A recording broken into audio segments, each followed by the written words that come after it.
অন্যের চোখের পানির উপরে নির্মিত ঘর কখনো সুখের হয় না।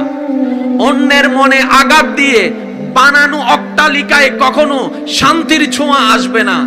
যদি শান্তির ছোঁয়া আনতে চান, মানুষকে সম্মান দিন, মানুষকে ভালোবাসুন, আল্লাহর দিকে তাকিয়ে আল্লাহর সৃষ্টিকে সম্মান দেন, আল্লাহর দিকে তাকিয়ে আল্লাহর সৃষ্টিকে ভালো রাখেন। আপনি অন্যকে ভালো রাখার ব্যবস্থা করেন সাধ্যমতে, আল্লাহ তাআলা আপনাকে ভালো রাখার ব্যবস্থা করে দিবেন। সুবহানাল্লাহ। আল্লাহ পাক বলছেন, আমি চাইলেই দুঃখ সুখ হবে, আমি চাইলেই অশান্তি শান্তি হবে। তা আমি চাইবো কখন জানো? আগে তোমার কাছে আমি দুইটা জিনিস যদি দেখি, তারপর আমি চাইবো। আল্লাহ কোন দুইটা জিনিস? আল্লাহ পাক বলে, হা হুতাশ ছাড়া, আফসোস করা ছাড়া সবর করে থাকো, শুয়ে থাকো, ধৈর্য ধারণ করো, সহ্য করো, আমি আল্লাহর নেক্সট হুকুম আসা পর্যন্ত অপেক্ষা করো। এই সময় পর্যন্ত হা হু করতে পারবা না, সাহায্য চাইতে পারবা আমার কাছে। আল্লাহ আমাকে ধৈর্য ধারণ করার তৌফিক দান করো, আল্লাহ আমাকে সহ্য ধারণ করার তৌফিক দান করো, আল্লাহ আমাকে সহ্য করার তৌফিক দান করো, আল্লাহ আমাকে মেনে নেওয়ার তৌফিক দান করো, আল্লাহ আমাকে মানায় নেওয়ার তৌফিক দান করো। এই দোয়া তুমি করতে পারবা। কিন্তু কেন করলা এইসব বলা যাবে না। যদি আমি তোমাকে দেখি এইরকম কোন কোয়ালিটি তোমার ভিতরে আছে, হে আমার বান্দারা মনে রাখবা, ওয়া ইন্নাহা লাকাবীরাতুন, নিশ্চয়ই এটা অনেক কঠিন কাজ, এটা যার তার পক্ষে সম্ভব না।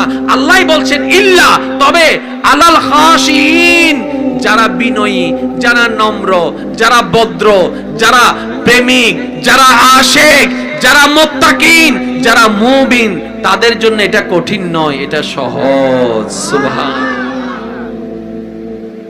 একটু কঠিন হয়ে যাচ্ছে মনে হয় না? কারণ এটা তো বুঝতে হবে, কারণ জীবন যেহেতু আমাদের আছে, এটা আমাদের বুঝতে হবে, দ্বিতীয় কোনো উপায় নাই। তো গুড়ারও জীবন আছে, বুড়ারও জীবন, জোয়ানেরও জীবন আছে, বুড়ারও জীবন, পুরুষের জীবন আছে, নারীরও জীবন। জীবন যাদের আছে, আয়াতটা তাদের জন্য। কারণ কবরের জগতে এই আয়াত আর আসবে না কাজে। কথা বলেন না রে ভাই? কবরের জগতে এই আয়াত আর কাজে আসবে? I think so. এটা মনে হয় কবরস্থান। হ্যাঁ, আপনাদের অনেক পরিচিত এখানে আছে না নাই? জোরে বলেন না। এই যে পাশে কবরস্থান, এখানে কত ডক্টর আছে, কত ডাক্তার আছে, কত ব্যবসায়ী আছে, কত বাড়ির মালিক আছে, কত চাকরিজীবী আছে, কত প্রভাবশালী আছে, কত পাওয়ারফুল মানুষ আছে, অনেক গীবতকারীও এখানে শুয়ে আছে। এখানে আর এখানে পার্থক্য বেশি নয়, মাত্র 3 হাত। বাস 3 হাত নিচে আখেরাত, 3 হাত উপরে দুনিয়া। সুতরাং এত বেশি অহংকার, এত বেশি হিংসা, এত বেশি মানুষের ক্ষতি চাওয়ার কোনো অধিকারই আমাদের